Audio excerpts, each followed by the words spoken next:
remember how Moses asked uh, God to show his face, and God was like, "You're gonna die, child. You're gonna die if I show you my face, for no one has lived enough to see my face. So I'm gonna let my presence pass, and you're gonna hide behind the stone." So, yeah, that same guy. He asked God for his name, and God says, "I am who I am." And this is the first time that God's name is revealed in this statement, which we find in Exodus chapter 3 verse 14. And Hebrew linguistically is written without any vowels, it has just consonants. So the words for I am sounds like the words for Yahweh. So I am uses the consonants H, Y, H, and Yahweh uses the consonants Y, H, W, H. This is not God's actual name. I am is not actually God's name, but it's just that Yahweh reveals something about the essence of who God really is. And to this day, no one actually knows how exactly to pronounce it, at least not how the ancient Israelites would have pronounced it back then.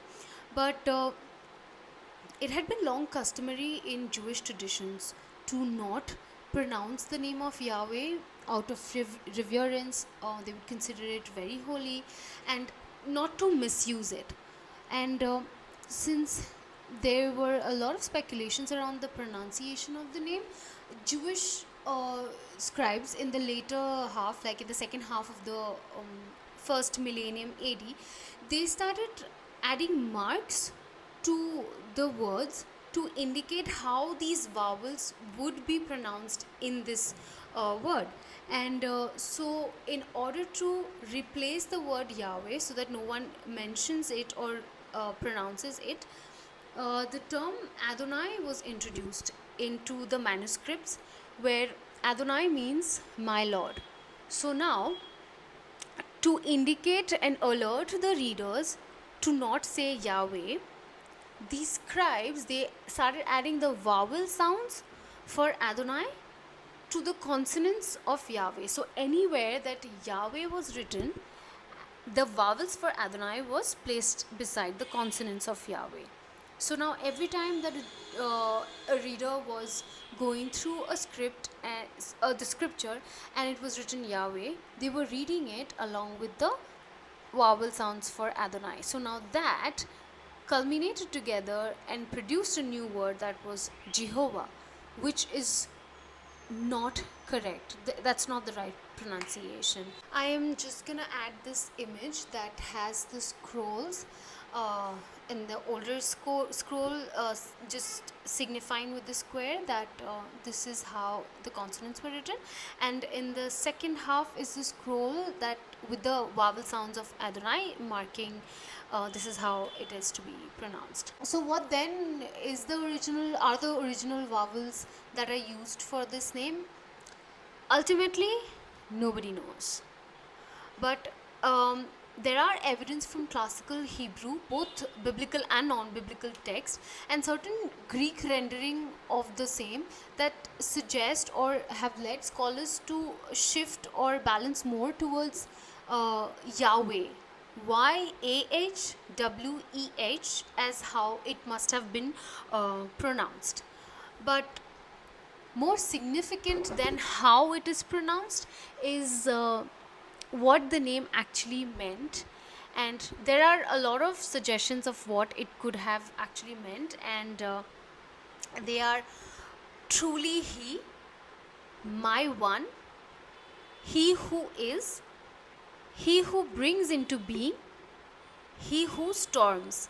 But one of the best suggestions is that it is the shortened form of Yahweh Sabaoth, which means in English it is translated as the Lord of Hosts or the Lord Almighty. The word Yahweh itself is a verb, but if the first vowel is an A vowel, then it becomes a causative verb. So Yahweh is a verb which is derived from the Hebrew verb to be. But if the first vowel is an A vowel, which makes it a Yah, then it becomes a causative verb, which means to cause, to be.